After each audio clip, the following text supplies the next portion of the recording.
یہ کتنا عجیب لگتا ہے نا کہ ایک گائے جسے ہم ہمیشہ سے بالکل حلال اور پاکیزہ سمجھتے ہیں، وہ صرف چند دنوں میں اپنی یہ حیثیت کھو سکتی ہے۔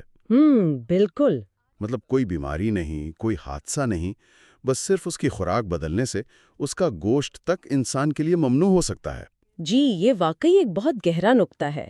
دراصل ہوتا یہ ہے کہ ہم چیزوں کو یا جانوروں کو ایک جامد کھانے میں فٹ کر کے دیکھنے کے عادی ہو چکے ہیں۔ یعنی ہم سمجھتے ہیں کہ جو لیبل ایک بار لگ گیا وہ بس ہمیشہ کے لیے ہے۔ لیکن آج ہمارے پاس جو ریسرچ اور نوٹس ہیں وہ ایک بالکل مختلف اور متحرک حقیقت کی طرف اشارہ کرتے ہیں۔ ہاں، بالکل ایسا ہی ہے۔ اور آج کے اس گہرے جائزے کا موضوع اسی بنیاد پر کھڑا ہے، جو کہ انتہائی حساس بھی ہے اور بہت فکر انگیز بھی۔ بالکل۔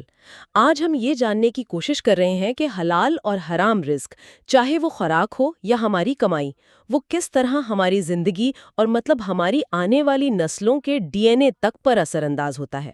اور اس کے لیے جو ہمارے پاس ذرائع ہیں، جیسے کہ حلال اور حرام کا جانوروں پر اثر اور رزق حلال، ان میں بہت تفصیلی مواد موجود ہے۔ اور اس جائزے کا جو اصل مشن ہے وہ یہی سمجھنا ہے کہ ہم جو کھاتے ہیں اور جو کماتے ہیں وہ کس طرح لفظی اور معنوی طور پر ہمارے پورے وجود کو اثر نو ترتیب دیتا ہے۔ تو چلیں اس بات کی تہیں کھولتے ہیں۔ اچھا، اگر ہم ان ذرائع کے بالکل ابتدائی حصے پر غور کریں تو ایک بہت حیران کن بات سامنے آتی ہے۔ عموماً ہم سمجھتے ہیں کہ حلال اور حرام کا تعلق صرف انسانوں کی اخلاقیات سے ہے۔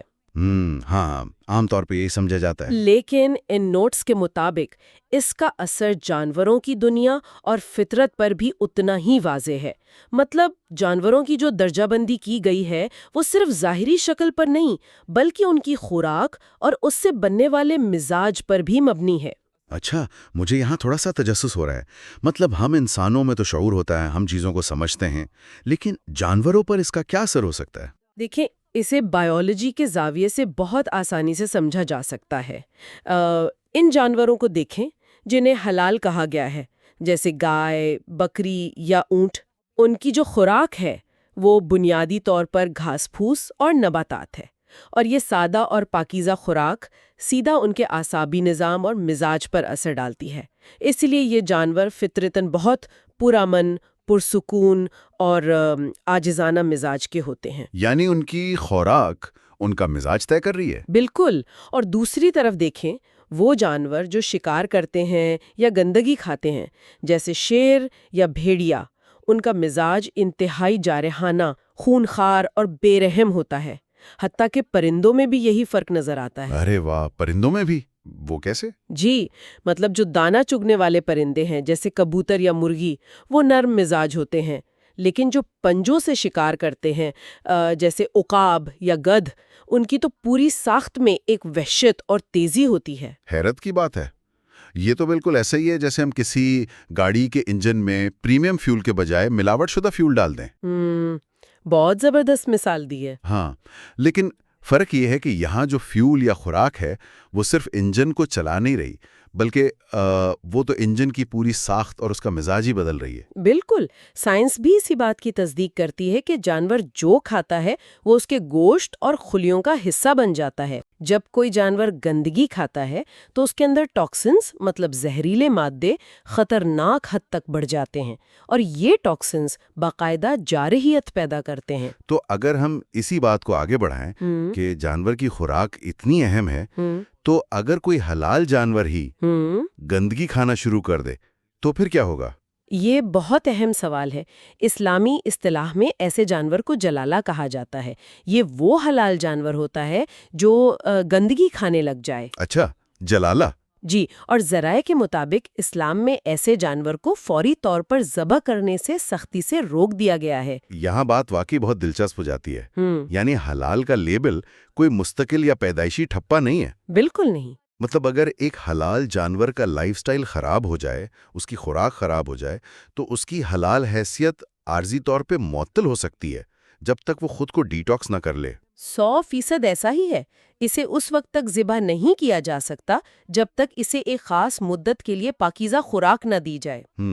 یعنی کوارنٹینا کیا جاتا ہے۔ جی، اس کوارنٹینا کے مقصد یہی ہوتا ہے کہ اس کا جسم اندر سے تمام ٹاکسنز اور جراثیم سے مکمل طور پر صاف ہو جائے، اور یہ اصول اس بات کی سب سے بڑی دلیل ہے کہ خوراک جانور کے پورے وجود اور خاصیت کو مکمل تبدیل کر دینے کی طاقت رکھتی ہے۔ تو جب جانوروں کا مزاج اور ان کا گوشت ان کی خوراک سے اس قدر گہرائی میں متاثر ہو رہا ہے تو پھر انسانوں کا کیا ہوگا؟ یہی تو اصل نقطہ ہے اس پوری ریسرچ کا۔ مطلب انسانوں کے اندر جو رزق جا رہا ہے، چاہے وہ خوراک ہو یا اس خوراک کو خریدنے والی کمائی، وہ کس حد تک اثر انداز ہو سکتی ہے؟ دیکھیں، رزق حلال میں یہ بات بہت صراحت سے لکھی ہے کہ جیسا ان پٹ ہوگا ویسا ہی آؤٹ پٹ ہوگا۔ جدید تحقیق بتاتی ہے کہ مسلسل حرام رزق انسان کا DNA تک تبدیل کر دیتا ہے۔ یہ تو بہت بڑی بات ہے۔ ہاں، اگرچہ پچھلی قوموں کی طرح آج کل انسانوں کی ظاہری شکلیں تو مسخ نہیں ہوتی، لیکن ان کے اندر مانوی مسخ ضرور پیدا ہو جاتا ہے۔ مانوی مسخ، اس کا کیا مطلب ہوا؟ تھوڑا آسان الفاظ میں بتائیں گے؟ یعنی ان کی نسلیں اندر سے مسخ ہو جاتی ہیں، ان کی روحانی اور اخلاقی ساخت بگڑ جاتی ہے۔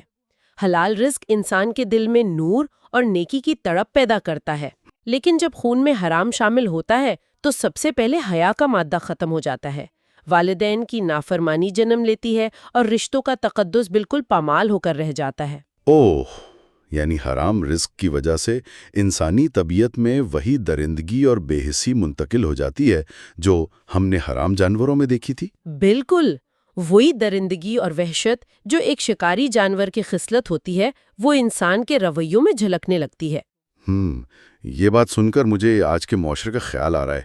ہم اپنے ارد گرد دیکھتے ہیں کہ بہت سے خاندان مالی طور پر تو بہت ترقی کر جاتے ہیں۔ جی، مادی سہولیات کی کوئی کمی نہیں ہوتی ان کے پاس۔ ہاں، ان کے پاس سب کچھ ہوتا ہے، لیکن ان کی نسلوں میں ایک عجیب سا ذہنی انتشار ہوتا ہے۔ کیا یہ اسی بات کا ثبوت ہے جو ذرائع میں لکھا ہے کہ حرام کے انبار بھی انسان کی پیاس نہیں بجھا سکتے؟ 100%، اور اسی لیے حلال میں برکت کا تصور دیا گیا ہے۔ مطلب تھوڑے سے حلال رزق میں پوری فیملی کی کفالت اور ذہنی سکون موجود ہوتا ہے، جبکہ حرام مال ظاہری طور پر جتنا بھی زیادہ ہو وہ اندر سے کھوکھلا ہی کرتا ہے۔ صحیح، اور یہ کھوکھلاپن صرف ایک خاندان تک تو محدود نہیں رہتا نا، انفرادی اور خاندانی بے سکونی کے بعد اس کا اثر پورے معاشرے پر پڑتا ہوگا۔ بالکل، معاشرے میں جو ہمیں آج کل امن نظر آتا ہے یا پھر بہت زیادہ اضطراب ملتا ہے وہ دراصل انسان کی اسی ذاتی چوائس کا ہی تو نتیجہ ہے۔ یعنی ہم جو انتخاب کرتے ہیں وہ پھیلتا ہے۔ جی، ذرائع کے مطابق معاشرے کی اصلاح کا آغاز کسی بڑے پلیٹ فارم سے نہیں ہوتا، اس کا آغاز ہوتا ہے گھر کے دسترخوان سے۔ دسترخوان سے؟ کیا بات ہے، یہ بہت گہری بات ہے۔ ہاں، فارمولا بہت سادہ سا ہے۔ اگر لقمہ پاک ہے، طیب ہے، تو ظاہر ہے سوچ پاک ہوگی، اور جب سوچ پاک ہوگی تو وہی معاشرہ امن و سلامتی کا گہوارہ بن جائے گا۔ اور اگر اس کے برعکس ہو، حلال و حرام کی تمیز ہی ختم ہو جائے تو پھر انسانیت دم توڑ دے گی۔ انسانوں میں وہی درندوں جیسی خصلت آ جائے گی، جہاں ہر کوئی بس اپنا مفاد دیکھنے کے لیے دوسرے کو نوچنے کے لیے تیار ہوگا۔ تو اس سب کا اصل مطلب کیا ہے؟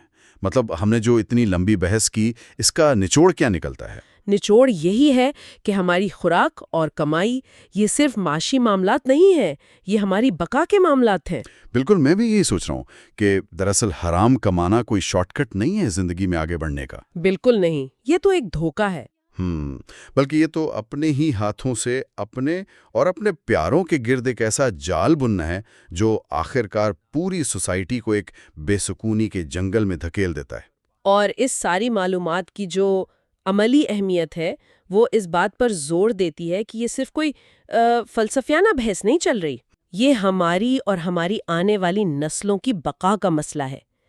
حلال کا انتخاب صرف پیٹ بھرنے کا طریقہ نہیں ہے نا، یہ آنے والی نسلوں کی اخلاقی اور روحانی آبیاری کا واحد راستہ ہے۔ یہ معلومات ہمیں اس بات پر مجبور کرتی ہے کہ ہم واقعی اپنی روزمرہ کی زندگی اور اپنی کمائی پر ایک تنقیدی نگاہ ڈالیں۔ بالکل، اور آج کل ہم اس بات پر تو بہت ریسرچ کرتے ہیں کہ جو خوراک ہم مارکیٹ سے خرید رہے ہیں کیا وہ آرگینک ہے، اس میں کوئی کیمیکلز تو نہیں ہے تاکہ ہمارا جسم محفوظ رہے۔ ہاں، ہیلتھ کانشیس تو سب ہو گئے ہیں آج کل۔ لیکن کیا کبھی یہ سوچا گیا ہے کہ جس کمائی سے وہ مہنگی اور آرگینک خوراک خریدی جا رہی ہے، کیا وہ کمائی اخلاقی طور پر بھی آرگینک اور ہر قسم کی ملاوٹ سے پاک ہے؟ یہ واقعی بہت گہرا سوال ہے۔ ہے نا؟ اگر ہماری آج کی کمائی ہماری نسلوں کا ڈی این اے لکھ رہی ہے، تو پھر ایک لمحے کے لیے رک کر سوچنا چاہیے کہ ہم اس وقت انجانے میں اپنے بچوں کے ڈی این اے میں کون سی بیماریاں اور کون سا مستقبل فیڈ کر رہے ہیں۔ بالکل، یہ واقعی ایک ایسا سوال ہے جو ہر انسان کو خود سے پوچھنا چاہیے۔ اور اسی گہرے اور فکر انگیز سوال کے ساتھ ہمارا آج کا یہ گہرا جائزہ اپنے اختتام کو پہنچتا ہے۔